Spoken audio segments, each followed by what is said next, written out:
नमस्कार प्रिय दर्शकों, एक बार फिर आपका स्वागत है। प्रिय दर्शकों, आज फिर नया वीडियो नई जानकारी लेके हाजिर हुए हैं। दर्शकों, आज की जो कहानी है, आज का जो प्रसंग है, एक शिव भक्त की कहानी है। प्रिय दर्शकों, आज की कहानी बड़ी मोटिवेशनल है, बड़ी ज्ञानवर्धक है, इसलिए इस वीडियो को पूरा देखिएगा ताकि आपको संपूर्ण जानकारी हासिल हो। दर्शकों, जो लोग आधा अधूरा वीडियो देखकर और बीच में छोड़ देते हैं, उन लोगों को सिर्फ आधी अधूरी जानकारी मालूम होती है। और प्रिय दर्शकों, आधा अधूरा जो ज्ञान होता है हमेशा खतरनाक साबित होता है, इसलिए वीडियो को पूरा देखा करें। शास्त्रों में इस कहानी का जिक्र आपको मिलेगा। प्रिय दर्शकों, शिव महापुराण में भी इस कहानी का जिक्र मिलता है। इस कहानी के बारे में ऐसा लिखा गया है, ऐसा कहा गया है कि जो मनुष्य इस कहानी को ध्यान से सुनता है, उसके घर से समस्त प्रकार के विकार दूर हो जाते हैं, उसके घर से समस्त प्रकार की दुख पीड़ा दूर हो जाती है, उसके घर से समस्त प्रकार की गरीबी का नामो निशान मिट जाता है। प्रिय दर्शकों, जो नर इस कहानी को ध्यान से सुनता है, उस पर देवादिदेव महादेव की असीम कृपा होती है। दर्शकों, आज की जो कहानी है एक शिव भक्त की कहानी है और ये कहानी बड़ी मोटिवेशनल है, बड़ी ज्ञानवर्धक है। वीडियो शुरू करने से पहले जो लोग हमसे नए जुड़े हैं वो हमारे चैनल को सब्सक्राइब करें, बेल आइकन ऑन करें, अच्छे कमेंट किया करें ताकि हर आने वाले वीडियो का नोटिफिकेशन सबसे पहले आपको मिले और प्रिय दर्शकों आप उसका फायदा उठा सके। शुरू करते हैं प्रिय दर्शकों आज की प्यारी सी कहानी, ये प्यारा सा वीडियो। प्रिय दर्शकों, प्राचीन काल समय की बात है। एक शिकारी एक जंगल में शिकार करने के लिए जाता था। प्रिय दर्शकों, वो शिकारी रोज जंगल में शिकार करने के लिए जाता था। एक दिन घनघोर बारिश होती है, तभी वो शिकारी बारिश से छुपने के लिए इधर उधर जगह ढूंढने की कोशिश करता है। प्रिय दर्शकों, अंत में उस शिकारी को एक शिव मंदिर नजर आता है। अब वो शिकारी बारिश से छुपने के लिए शिव मंदिर में प्रवेश कर जाता है। प्रिय दर्शकों, अब वो शिकारी जैसे शिव मंदिर में प्रवेश करता है तो वहां पे शिवलिंग को देखता है। शिवलिंग को देखने के बाद वो शिकारी भगवान को प्रणाम करता है। प्रिय दर्शकों, पहले से ही वो शिकारी बहुत बड़ा शिव भक्त था। शिव का नाम अपने मनी मन में गाता रहता था, लेकिन प्रिय दर्शकों उसको शिव भक्ति का कोई भी ज्ञान नहीं था, पूजा पाठ का कोई ज्ञान नहीं था, क्योंकि वो एक आदिवासी अनपढ़ गंवार मनुष्य था। इसलिए उसको पूजा पाठ की विधि का कोई ज्ञान नहीं था। अब वो शिव मंदिर में प्रवेश कर जाता है।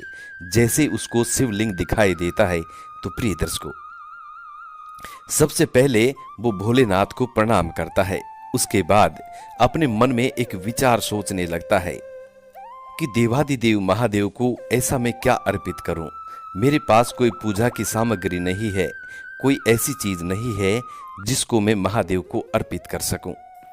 प्रिय दर्शकों, यही सोचकर वो शिकारी अपने मन में एक विचार लाता है। सोचने लगता है कि महादेव को चढ़ाने के लिए मेरे पास और कोई सामग्री नहीं है, मेरे पास कुछ जानवरों के गोश्त पड़े हुए हैं, मेरे पास सिर्फ जानवरों का गोश्त है, इसी को मैं महादेव को चढ़ा देता हूं।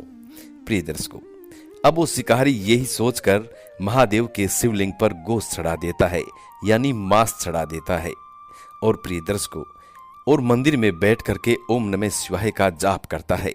जब बारिश रुक जाती है, बारिश थम जाती है, उसके बाद वो शिकारी मंदिर से निकलकर अपने घर को आ जाता है। प्रिय दर्शकों, अब वो शिकारी रोज जंगल में शिकार के लिए जाता और शिकार करने के बाद रोज शिव मंदिर में आता और शिवलिंग पर मांस चढ़ाता। प्रिय दर्शकों, वो शिव मंदिर जंगल के बीच में था, यानी सुनसान जगह पे था। उस शिव मंदिर के पास कोई घर नहीं थे, कोई मनुष्य नहीं रहते थे। उस शिव मंदिर की पूजा अर्चना करने के लिए एक दूर गांव से एक पंडित आया करता था। वो पंडित भी कभी कभी आया करता था। वो जब भी शिव मंदिर में आता तो पूरे शिव मंदिर की सफाई करता और शिव मंदिर को साफ सुथरा करने के बाद शिव पूजा करके वो पंडित अपने घर को चला जाता। प्रिय दर्शकों, अब जैसे ही दूसरे दिन वो पंडित आता है तो वो शिवलिंग पे मांस चढ़ा हुआ देखता है। ये देखकर पंडित को बड़ा दुख होता है। प्रिय दर्शकों, लेकिन उस दिन पंडित सोचने लगता है कि हो सकता है कोई जंगली जानवर इस मांस को लाके शिवलिंग पे डाल गया हो। यही सोचकर वो पंडित मांस को हटा देता है और गंगा जल से शिवलिंग को पवित्र करता है और फिर से पाठ पूजा करके अपने घर को चला जाता है। प्रिय दर्शकों, अब दूसरे दिन वो शिकारी फिर से जंगल में आता है और फिर से शिवलिंग पर मांस चढ़ा देता है। इसी तरीके से काफी दिन निकल जाते हैं। जब जब वो पंडित शिव मंदिर में जाता और तब वो शिवलिंग पर मांस को चढ़ा हुआ पाता। ये देखकर धीरे धीरे पंडित भी बड़ा दुखी हो जाता है और देवादिदेव महादेव से कहने लगता है कि महादेव, ये दुष्ट व्यक्ति कौन है जो आपके शिवलिंग पर रोज रोज मांस को चढ़ा के जाता है। और पंडित महादेव से कहता है कि प्रभु, ये जो भी दुष्ट व्यक्ति है, यदि आप उसको मेरे समक्ष ले आओ तो उसको मैं जान से ही खत्म कर दूंगा। इतने पापी मनुष्य को मंदिर में आने का भी धर्म नहीं होता है। प्रिय दर्शकों, इतनी बात कहकर वो पंडित महादेव को प्रणाम करके और अपने घर को लौट आता है। अब जैसे दूसरे दिन का समय होता है, दूसरे दिन वो शिकारी फिर से जंगल में शिकार करने के लिए जाता है और शिकार करने के बाद वापस शिव मंदिर में आता है। शिव मंदिर में आने के बाद वो शिकारी शिवलिंग पर फिर से मांस चढ़ा देता है। प्रिय दर्शकों, अब उस शिकारी को एक और इच्छा प्रकट होती है। शिकारी अपने मन में सोचने लगता है कि लोग शिवलिंग पर पानी चढ़ाते हैं, मैं भी शिवलिंग पर पानी चढ़ाऊं। मैं भी शिवलिंग पर पानी चढ़ाना चाहता हूं, लेकिन पानी लाने के लिए उसके पास में कोई पात्र नहीं था। प्रिय दर्शकों, कोई पात्र नहीं होने के कारण अब वो शिकारी पास में ही भरे पानी में जाता है और पानी अपने मुंह में लेता है और मुंह में पानी लेकर वापस शिवलिंग पे जाता है। अपने मुंह का जूठा पानी शिवलिंग पे चढ़ा देता है। प्रिय दर्शकों, इसी तरीके से वो बारी बारी से अपने मुख में पानी लेके आता और शिवलिंग पे चढ़ा देता। प्रिय दर्शकों, अब पूरे शिव मंदिर में गंदगी हो जाती है, मांस के इधर उधर टुकड़े पड़ जाते हैं और पूरे शिव मंदिर में गंदगी हो जाती है। अब जैसे वो पंडित दूसरे दिन शिव मंदिर में आता है तो वो मंदिर की हालात देखकर पंडित चौंक जाता है। पंडित सोचने लगता है कि ऐसा कौन दुष्ट व्यक्ति है जो पूरे मंदिर में इतनी भयानक गंदगी कर गया है, क्योंकि चारों तरफ इधर उधर मांस के टुकड़े पड़े हुए थे और पूरे मंदिर के प्रांगण में जूठा पानी पड़ा हुआ था। इधर उधर मक्खियां मिनमिना रही थी। प्रिय दर्शकों, अब वो पंडित सबसे पहले मंदिर की सफाई करता है। मंदिर की सफाई करने के बाद देवादिदेव महादेव से प्रार्थना करता है और कहता है कि प्रभु, ये दुष्ट व्यक्ति ऐसा कौन सा है जो आपके रहते हुए आपके ही शिवलिंग पर मांस चढ़ाता है और झूठा पानी इधर उधर चढ़ाता है। अब वो पंडित महादेव से कहता है कि महादेव, आपको कसम है, ये जो भी दुष्ट व्यक्ति है उसको मेरे समक्ष लेके आओ, उसी समय उसकी गर्दन धड़ से अलग कर दूंगा। इतनी बात वो पंडित महादेव से कहता है। प्रिय दर्शकों, जब पंडित इतनी बात महादेव से कहता है, शिवलिंग से आवाज आती है। शिवलिंग से आवाज आती है। महादेव कहते हैं कि पंडित, तुम्हारी तरह मेरा ये भी परम भक्त है और मेरा जो भी भक्त अपनी श्रद्धा से मुझे जो भी अर्पित करता है उसको मैं श्रद्धा पूर्वक ग्रहण करता हूं। तब पंडित महादेव से कहता है कि प्रभु, ये तुम्हारा ऐसा कौन सा विचित्र भक्त है जो आप पर गोश्त चढ़ाता है, मांस चढ़ाता है और अपने मुख का झूठा पानी आप पे चढ़ाता है। तब शिवलिंग से फिर से आवाज आती है। महादेव कहते हैं कि पंडित, यदि तुम मेरे इस भक्त को देखना चाहते हो तो मंदिर के प्रांगण से बाहर निकलो और बाहर किसी झाड़ी में छुप के बैठ जाओ।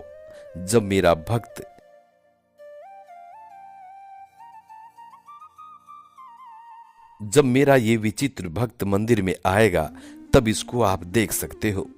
प्रिय दर्शकों, अब वो पंडित मंदिर से बाहर निकल जाता है और झाड़ियों में छुप के बैठ जाता है।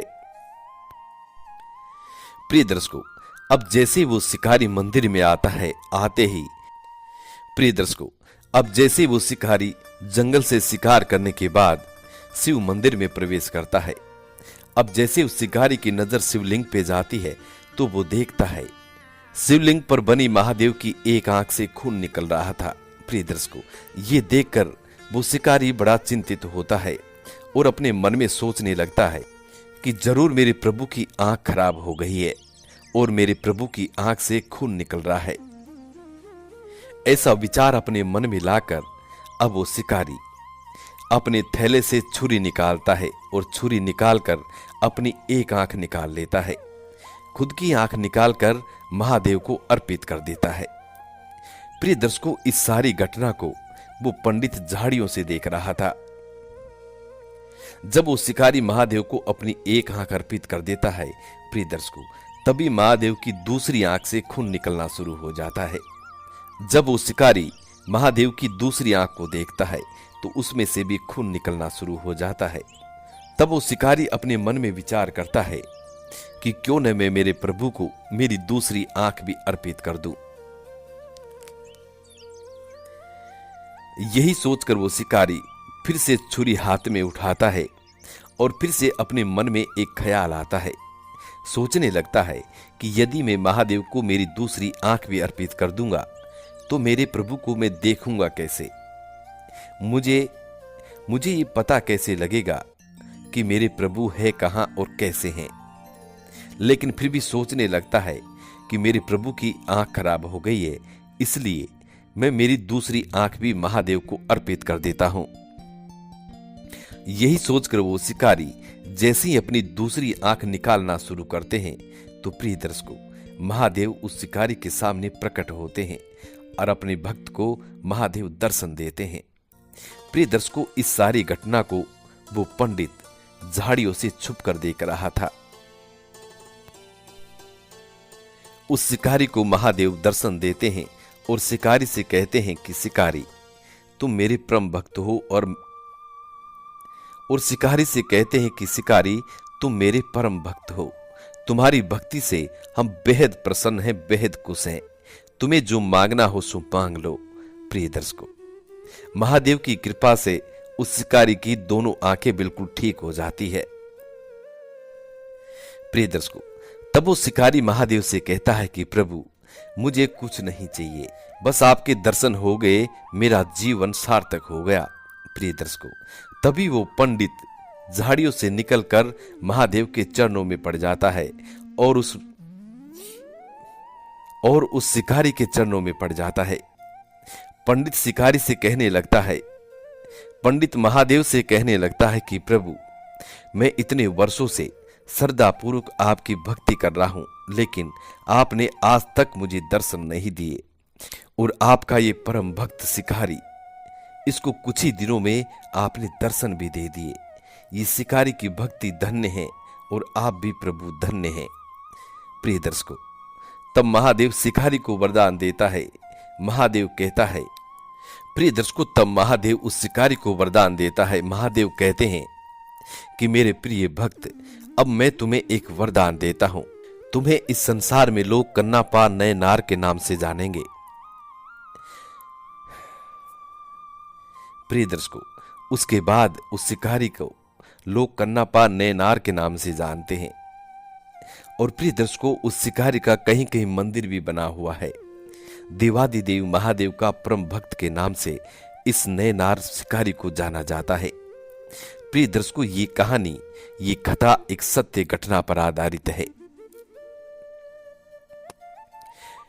इस कहानी के बारे में, इस कथा के बारे में ऐसा कहा जाता है कि जो मनुष्य इस कहानी को ध्यान से सुनता है, प्रिय दर्शकों, देवादिदेव महादेव की उस व्यक्ति पर असीम कृपा होती है और उस व्यक्ति के जीवन से समस्त प्रकार के कष्टों का नाश हो जाता है। उस व्यक्ति का जीवन बड़ा सुखमय होता है। प्रिय दर्शकों, हम उम्मीद करते हैं कि आज की ये छोटी सी शिव भक्त की एक कहानी आप लोगों को बेहद पसंद आई होगी और इस कहानी से आप ढेर सारी प्रेरणाएं लेंगे।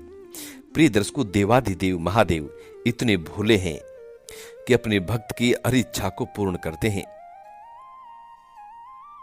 यदि कोई भी बंदा महादेव को अपनी पूर्ण निष्ठा से यदि कुछ भी अर्पित करता है तो महादेव उसको सहज स्वीकार कर लेते हैं और अपने भक्त की संपूर्ण इच्छाओं को पूरी करते हैं। प्रिय दर्शकों, ये कहानी यहाँ समाप्त होती है। मिलते हैं आने वाले नेक्स्ट वीडियो में। तब तक अपना ख्याल रखें। जी नमस्कार, धन्यवाद।